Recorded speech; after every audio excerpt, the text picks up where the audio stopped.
പ്രിയമുള്ള വിദ്യാർത്ഥികളെ, എല്ലാവർക്കും പുതിയൊരു വീഡിയോയിലേക്ക് സ്വാഗതം. ഇന്ന് നമ്മൾ 6ാം ക്ലാസ്സിലെ ഗണിതം ആനുവൽ ഇവാലുവേഷന്റെ ക്വസ്റ്റ്യൻ പേപ്പറും അതിന്റെ ആൻസേഴ്സുമാണ് നമ്മൾ ഡിസ്കസ് ചെയ്യുന്നത്.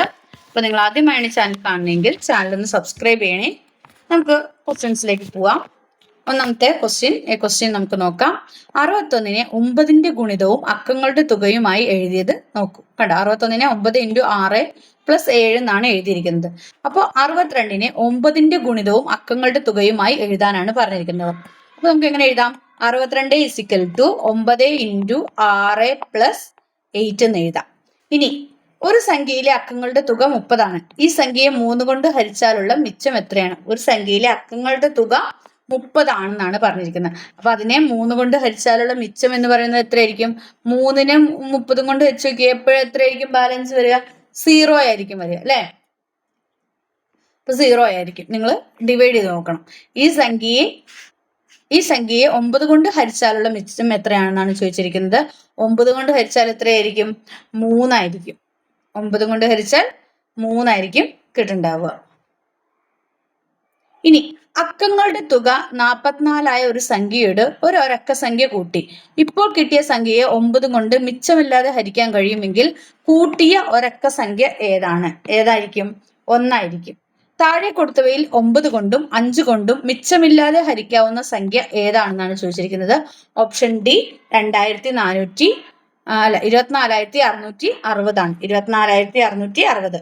ഇനി ഒന്നാമത്തെ ബി ക്വസ്റ്റ്യൻ നോക്കാം, അല്ലെങ്കിൽ ചെയ്യേണ്ടതാണ്. 654ന്റെ 9ന്റെ ഗുണിതവും അക്കങ്ങളുടെ തുകയുമായിട്ട് എഴുതാനാണ് പറഞ്ഞിരിക്കുന്നത്. അപ്പൊ എങ്ങനെ എഴുതാം? നമുക്ക് 9 × 7 + 15 എന്ന് എഴുതാം. അതായത് 639 + 15. ഓക്കെ. ബി ക്വസ്റ്റ്യൻ 654നെ 9 കൊണ്ട് ഹരിച്ചാലുള്ള മിച്ചം എത്രയാണെന്നാണ് ചോദിച്ചിരിക്കുന്നത്. ബാലൻസ് എത്രയാണ്? 6 ആണ് ഉത്തരം. 6 ആണ്. സി ക്വസ്റ്റ്യൻ 654നെ 3 കൊണ്ട് ഹരിച്ചാലുള്ള മിച്ചം എത്രയാണ്? നിങ്ങൾ ഹരിച്ചു നോക്കണം കേട്ടോ. 654നെ 3 കൊണ്ട് ഹരിച്ചു നോക്കണം. അപ്പൊ നമുക്ക് എത്രയാണ് ഉത്തരം കിട്ടുക? 0 ആണ് ഉത്തരം കിട്ടുക. ഇനി ഡി ക്വസ്റ്റ്യൻ ചുവടെ കൊടുത്തവയിൽ 9 കൊണ്ട് ഹരിച്ചാലും 3 കൊണ്ട് ഹരിച്ചാലും 1 മിച്ചം വരുന്ന സംഖ്യ ഏതാണെന്നാണ് ചോദിച്ചിരിക്കുന്നത്. 1 മിച്ചം വരുന്ന സംഖ്യ എന്ന് പറയുന്നത് ഏതായിരിക്കും? ഓപ്ഷൻ സി 3277 ആണ്. 3277 ആണ്. രണ്ടാമത്തെ ക്വസ്റ്റ്യൻ ചുവടെ തന്നിരിക്കുന്നവയിൽ 2 വരികൾ കൂട്ടിമുട്ടുമ്പോഴുണ്ടാകുന്ന ഒരു ജോഡി കോണുകൾ ഏതാണെന്നാണ് ചോദിച്ചിരിക്കുന്നത്. ഒരു ജോഡി കോണുകൾ എന്ന് പറയുന്നത് ഏതാണ്? ഓപ്ഷൻ സി ആണ് 70 ഡിഗ്രി 110 ഡിഗ്രി എന്നാണ് ഉത്തരം. ബി ക്വസ്റ്റ്യൻ ചുവടെ തന്നിരിക്കുന്ന സാമാന്തരികം അതേ അളവിൽ വരയ്ക്കാനാണ് പറഞ്ഞിട്ടുള്ളത്. അതേ അളവിൽ വരയ്ക്കണമെങ്കിൽ 4 സെന്റിമീറ്റർ 5 സെന്റിമീറ്റർ വശങ്ങളുടെ നീളം എടുത്തിട്ട് 140 ഡിഗ്രി കോണ് കൃത്യമായിട്ട് വരച്ചിട്ട് എന്ത് ചെയ്യണം? ഇതുപോലൊരു സാമാന്തരികം വരയ്ക്കാനാണ് പറഞ്ഞിരിക്കുന്നത്. സി ക്വസ്റ്റ്യൻ നിങ്ങൾ വരച്ച ചിത്രത്തിൽ മറ്റേതെങ്കിലും ഒരു കോൺ എത്രയെന്ന് എഴുതുക. അതായത് ഇതിന് ഓപ്പോസിറ്റ് എത്ര തന്നെയായിരിക്കും?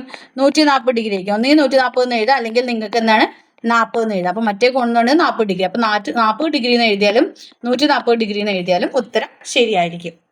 ഇനി മൂന്നാമത്തെ ചോദ്യത്തിൽ 2 ചോദ്യങ്ങളുണ്ട്. 3A-യും B-യും. ഇതിൽ ഒന്നിന് മാത്രം ഉത്തരം എഴുതിയാൽ മതി. 3A 10% വിലക്കിഴിവിന് തുല്യമായത് ചുവടെ നൽകിയിരിക്കുന്നതിൽ ഏതെല്ലാം ആണെന്നാണ് ചോദിച്ചിട്ടുള്ളത്. ഓപ്ഷൻ സി ആണ് ശരിയായ ഉത്തരം. 2ഉം 3ഉമാണ് ശരിയായിട്ടുള്ള ഉത്തരം എന്ന് പറയുന്നത്. Option C 2ഉം 3ഉം. 200 രൂപയ്ക്ക് 20 രൂപ കിഴിവ്, അതുപോലെ 10 രൂപയ്ക്ക് 1 രൂപ കിഴിവ്. ഇനി ബി ക്വസ്റ്റ്യൻ ഷൈൻ ഒരു കടയിൽ നിന്നും 600 രൂപ വിലയുള്ള ഒരു ഷർട്ട് വാങ്ങി. 15% വിലക്കിഴിവ് കിട്ടി. ഷർട്ടിന് എത്ര രൂപ ആണ് കൊടുത്തതെന്നാണ് ചോദിച്ചിട്ടുള്ളത്. എത്ര രൂപയാണ് ഷർട്ടിന് കൊടുത്തതെന്നാണ് ചോദിച്ചിട്ടുള്ളത്. അപ്പൊ നമുക്കറിയാം, അതായത് അവന് മൊത്തം എത്രയാണ്? 600 രൂപയ്ക്കാണ് വാങ്ങിച്ചത്, അല്ലേ? അപ്പോ അവൻ നമുക്ക് എങ്ങനെ ശതമാനം എന്ന് പറഞ്ഞാൽ 15%. 15/100 × 600. അപ്പൊ നമ്മൾ വെട്ടുക. അപ്പൊ എത്ര കിട്ടും? നമുക്ക് 90 ഉത്തരം കിട്ടും. 90 കിട്ടും. അപ്പൊ 90 ഡിസ്കൗണ്ട് എമൗണ്ട് എന്ന് പറയുന്നത്. ഷർട്ടിന് എത്ര? അപ്പൊ എമൗണ്ട് പേ ചെയ്യുന്നത് എത്രയായിരിക്കും? ഡിസ്കൗണ്ട് എമൗണ്ട് എന്ന് പറയുന്നത് 90 ആയിരിക്കും. അപ്പോ അവൻ മൊത്തം എത്രയാണ്? 600 രൂപയ്ക്കാണ് വാങ്ങിച്ചത്. ഡിസ്കൗണ്ട് അവന് 90 രൂപയാണ് കിട്ടിയത്. അപ്പൊ 600-ൽ നിന്നും 90 മൈനസ് ചെയ്താൽ 510 രൂപ. അപ്പൊ നിങ്ങൾ എഴുതേണ്ടത് എത്രയാണ്? 510 എന്നാണ് ഉത്തരം എഴുതേണ്ടത്. ഇനി 800 രൂപ വിലയുള്ള ഒരു പാൻറ് 720 രൂപയ്ക്ക് വാങ്ങി. എത്ര ശതമാനം വിലക്കിഴിവായിരിക്കും കിട്ടിയത്? അപ്പോൾ അവന് 800 രൂപ വിലയുള്ള സാധനത്തിന് അവന് 720 രൂപയ്ക്ക് കിട്ടി. അപ്പൊ എത്ര രൂപ അവന് വിലക്കിഴിവ് കിട്ടുന്നത്? 80 രൂപയാണ് അവന് ഡിസ്കൗണ്ട് കിട്ടുന്നത്. അപ്പൊ എത്ര ശതമാനം വിലക്കിഴിവാണെന്ന് ചോദിച്ചാൽ, അപ്പൊ ഡിസ്കൗണ്ട് പെർസെൻറ്റേജ് എന്ന് പറയുന്നത്, അതായത് ശതമാനം എന്ന് പറയുന്നത് 80/800 × 100 ആണ്. അപ്പൊ 00 വെട്ടിപ്പോയി, 10 × 80 അല്ലെ? അപ്പൊ 10%. അവിടെ ഉത്തരം 10%. അപ്പൊ ആദ്യത്തെ ഉത്തരം 510, രണ്ടാമത്തെ ഉത്തരം സിയുടെ ഉത്തരം 10% എന്നാണ്. ഇനി അടുത്തത് ബി ക്വസ്റ്റ്യൻ നോക്കാം. മൂന്നാമത്തേല് ബി ക്വസ്റ്റ്യൻ നമുക്ക് നോക്കാം. ബി ക്വസ്റ്റ്യനില് സുധയുടെ വീട്ടിൽ പശുവിനെ വളർത്തുന്നുണ്ട്. ഒരു ദിവസം രാവിലെ 8.750 ലിറ്റർ പാലും വൈകുന്നേരം 6.45 ലിറ്റർ പാലും കിട്ടി. രണ്ടു നേരവും കൂടി എത്ര ലിറ്റർ പാൽ കിട്ടി? അപ്പൊ രണ്ടും കൂടെ കൂടി എന്ത് ചെയ്താൽ മതി? ആഡ് ചെയ്താൽ മതി. രണ്ടും കൂടെ കൂടി പ്ലസ് ചെയ്യുക. 8.750 6.4550 ലിറ്ററും അല്ല 0 കൂടെ കൂടി ഇത് ചെയ്ത് കഴിഞ്ഞാൽ നമുക്ക് എത്ര കിട്ടും? 15.2 ലിറ്റർ ഉത്തരം കിട്ടും. ഇനി രണ്ടു നേരവും കിട്ടിയ പാലിന്റെ അളവിന്റെ വ്യത്യാസം എത്ര? രണ്ടു നേരവും കിട്ടിയത് നമുക്ക് എന്ത് ചെയ്താൽ മതി? മൈനസ് ചെയ്താൽ മതി അല്ലേ? സെയിം സാധനത്തിന് തന്നെ മൈനസ് ചെയ്താൽ മതി. അപ്പൊ നിങ്ങൾക്ക് എത്ര ഉത്തരം കിട്ടുന്നത്? 2.3 ലിറ്റർ. 2.3 ലിറ്ററിന് ഉത്തരം കിട്ടി. ഇനി സി ക്വസ്റ്റ്യൻ. കോളം 1 ചില ഭിന്നസംഖ്യകളും കോളം 2 അവയുടെ ദശാംശ രൂപങ്ങളും തന്നിരിക്കുന്നു. നിങ്ങളോട് മാച്ച് ചെയ്യാനാണ് പറഞ്ഞിട്ടുള്ളത്. ഒന്നാമത്തത് എസ്, ഇതാണ് 31.3 ആണ്. രണ്ടാമത്തത് എന്ന് പറയുന്നത് പി ആണ്. രണ്ടാമത്തത് പി 3.13. 2 0 ഉണ്ട് അല്ലേ? അപ്പൊ 2 സംഖ്യ മാറ്റിയിട്ട്. അടുത്തത് 1 2 3 സംഖ്യ മാറ്റിയിട്ടാണ്. അപ്പൊ ഏതാണ് നമ്മൾ എഴുതുക? ക്യൂ ആണ്. അപ്പൊ നമ്മുടെ ഓപ്ഷൻ എന്ന് പറയുന്നത് ഓപ്ഷൻ സി ആണ്. S P Q. ഒന്നാമത്തെ എസ്, രണ്ടാമത്തെ പി, മൂന്നാമത്തെ ക്യൂ. ഇനി നാലാമത്തെ ക്വസ്റ്റ്യൻ നോക്കാം. 16 സെന്റിമീറ്റർ നീളമുള്ള ഒരു ഈർക്കിൾ രണ്ടായിട്ട് മുറിക്കുന്നു. ചെറിയ കഷ്ണത്തിന്റെ നീളം 5 സെന്റിമീറ്റർ ആയാൽ വലിയ കഷ്ണത്തിന്റെ നീളം എത്രയെന്നാണ് ചോദിച്ചിരിക്കുന്നത്. 16 സെന്റിമീറ്റർ നീളമുള്ള, മൊത്തം 16 സെന്റിമീറ്റർ ആണ്. അതിൽ ചെറിയ കഷ്ണത്തിന്റെ നീളം 5 സെന്റിമീറ്റർ ആണ്. വലിയ കഷ്ണത്തിന്റെ നീളം അറിയാൻ വേണ്ടിയിട്ട് എന്ത് ചെയ്താൽ മതി?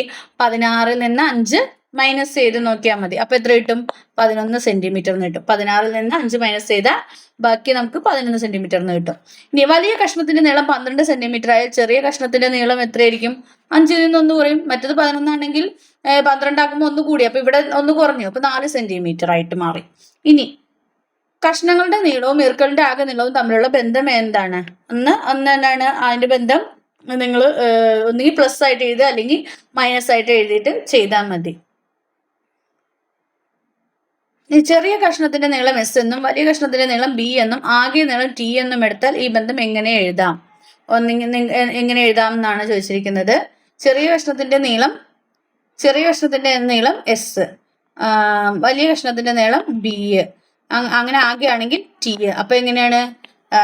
എസ് എന്ന് പറയുന്നത് നമുക്ക് ചെറിയ കഷ്ണത്തിന്റെ നീളമാണ് 5 എന്ന് പറയുന്നത് അല്ലേ? അപ്പോൾ 5 എസിനോട് കൂടി എത്ര കൂട്ടണം?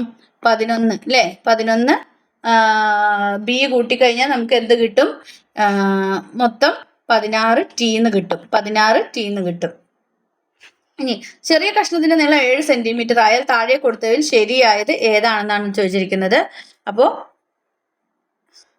നമുക്ക് എങ്ങനെ എഴുതാം? A T is equal to 7 + b. ഇതുപോലെ തന്നെയാണ് കേട്ടോ മുകളിലുള്ളത് എഴുതേണ്ടത് നിങ്ങൾക്ക്. ഇപ്പൊ ടി ഈസ് ഈക്വൽ ടു 7. അപ്പൊ ടി എന്ന് പറഞ്ഞത് നമുക്ക് എങ്ങനെയാണ്? ടി എന്ന് പറഞ്ഞത് നമുക്ക് മൊത്തം 16 അല്ലേ? അപ്പൊ 16 ഈസ് ഈക്വൽ ടു എന്താണ്? എസിനെ നമുക്ക് ചെറിയ കഷ്ണത്തിന്റെ നീളം എസ് ആണ്. അപ്പൊ എസ് എന്ന് എടുക്കാം. എസ് പ്ലസ് എന്താണ്? ബി എന്ന് പറയുന്നത് 11. അപ്പൊ 11 ഇട്ടാൽ മതി. S plus 11. ഓക്കെ. ഇനി അഞ്ചാമത്തെ ക്വസ്റ്റ്യൻ. 3/4 തുല്യമായ ഭിന്നസംഖ്യ ചുവടെ നൽകിയിരിക്കുന്നവയിൽ ഏതാണെന്നാണ് ചോദിച്ചിരിക്കുന്നത്. ഓപ്ഷൻ സി ആണ് 18/24 എന്നാണ് എഴുതേണ്ടത്. ബി ക്വസ്റ്റ്യൻ ചുവടെയുള്ള ചിത്രങ്ങളിൽ ഷെയ്ഡ് ചെയ്ത ഭാഗത്തെ സൂചിപ്പിക്കുന്ന ഭിന്നസംഖ്യകളും അവയുടെ തുകയും എഴുതാനാണ് പറഞ്ഞിരിക്കുന്നത്. അപ്പോൾ ഇവിടെ 2/4 ഇവിടെ 1 2 3 4 5 6 7 8 അല്ലേ. അപ്പോൾ എന്താണ് 5/8 5/8 കിട്ടിയിരിക്കുന്നത്. അപ്പോൾ രണ്ടും കൂടെ കൂട്ടി 5 + 2 7 7 7/8 എന്ന് എഴുതുന്നത്. അപ്പോൾ ഇവിടെ 2/4 ഇവിടെ 5/8. അപ്പോൾ നമുക്ക് ടോട്ടൽ 7/8 എന്ന് ഉത്തരം കിട്ടും. ഇനി 1 3/4 മീറ്റർ നീളമുള്ള 2 ചരടുകൾ അറ്റത്തോടറ്റം ചേർത്ത് വെച്ചാൽ ആകെ നീളം എത്ര? അപ്പോൾ 1 3/4 പ്ലസ് 1 3/4 പ്ലസ് ചെയ്യണം. അപ്പോൾ നമുക്ക് എത്ര ഇടണേ? 3 1/2 മീറ്റർ എന്ന് കിട്ടും. അപ്പോൾ ഇതിന്റെ ഉത്തരം എത്രയാണ്? 3 1/2 മീറ്റർ ആണ്. ഇനി ആറാമത്തെ ക്വസ്റ്റ്യൻ 2022 വ്യത്യസ്ത മാസങ്ങളിൽ ഇന്ത്യയിൽ വിറ്റ ഇലക്ട്രിക് കാറുകളുടെ വിൽപ്പനയെ സൂചിപ്പിക്കുന്ന നേർവര ചിത്രം ചുവടെ തന്നിരിക്കുന്നു. ഇനി താഴ്ച ചോദിച്ചിരിക്കുന്ന ചോദ്യങ്ങൾക്ക് ഉത്തരം കണ്ടെത്തി എഴുതാനാണ് പറഞ്ഞിരിക്കുന്നത്. ഏറ്റവും കൂടുതൽ വിൽപ്പന നടന്നത് ഏത് മാസത്തിലാണ്? ഏറ്റവും കൂടുതൽ വിൽപ്പന നടന്നത് ഒക്ടോബറിലാണ്. അപ്പോൾ നമ്മളവിടെ ഉത്തരം ഒക്ടോബർ എന്ന് എഴുതണം. ജനുവരി ഫെബ്രുവരി മാസങ്ങളിലായി ആകെ വിറ്റ വാഹനങ്ങളുടെ എണ്ണം എത്രയാണ്? അപ്പോൾ ജനുവരിയിലും ഫെബ്രുവരിയിലും. ജനുവരിയിൽ 50,000, ഫെബ്രുവരിയിൽ 60,000. അപ്പം 50,000 പ്ലസ് 60,000 ചെയ്യണം. അപ്പൊ നമുക്ക് എത്ര കിട്ടണം? 1,10,000 എന്ന് ഉത്തരം കിട്ടും. ഓക്കെ, 1,10,000 എന്നാണ് ഉത്തരം എഴുതേണ്ടത്. ഇനി അടുത്തത് ഫെബ്രുവരി സെപ്റ്റംബർ മാസങ്ങളിൽ വിറ്റ വാഹനങ്ങളുടെ എണ്ണത്തിന്റെ വ്യത്യാസം എത്ര? അപ്പോൾ ഫെബ്രുവരിയിലും സെപ്റ്റംബറിലെ നോക്കുക. ഫെബ്രുവരിയിൽ 60,000, സെപ്റ്റംബറിൽ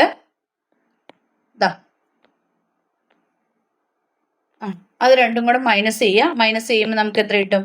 40,000 എന്ന് ഉത്തരം കിട്ടും. രണ്ടും കൂടെ കൂടി മൈനസ് ചെയ്യുമ്പോൾ ഫെബ്രുവരിയിലെയും സെപ്റ്റംബറിലെയും കൂടെ കൂടി മൈനസ് ചെയ്യുക. അപ്പം 40,000 എന്ന് ഉത്തരം കിട്ടും. ഇനി ചിത്രത്തെ അടിസ്ഥാനമാക്കി താഴെ കൊടുത്തിരിക്കുന്നതിൽ ശരിയായ പ്രസ്താവന ഏതെന്നാണ് ചോദിച്ചിരിക്കുന്നത്. താഴെ കൊടുത്തിരിക്കുന്നതിൽ സി ആണ് ശരിയായിട്ടുള്ള ഉത്തരം. ഫെബ്രുവരി മെയ് മാസങ്ങളിലെ വിൽപ്പന തുല്യമാണ് എന്നാണുള്ളതാണ് ശരി. സി ആണ് ശരിയായിട്ടുള്ള ഉത്തരം. ഈ ചിത്രത്തെ അടിസ്ഥാനമാക്കി ഒരു ചോദ്യം തയ്യാറാക്കാനാണ്. നിങ്ങൾക്ക് ഇഷ്ടമുള്ള ഒരു ചോദ്യം തയ്യാറാക്കാം. മെയ്യിൽ വിറ്റ ഇലക്ട്രിക് സ്കൂട്ടറുകളുടെ എണ്ണം എത്ര? അല്ലെങ്കിൽ ഓഗസ്റ്റ് ജൂലൈ മാസങ്ങളിൽ വിറ്റ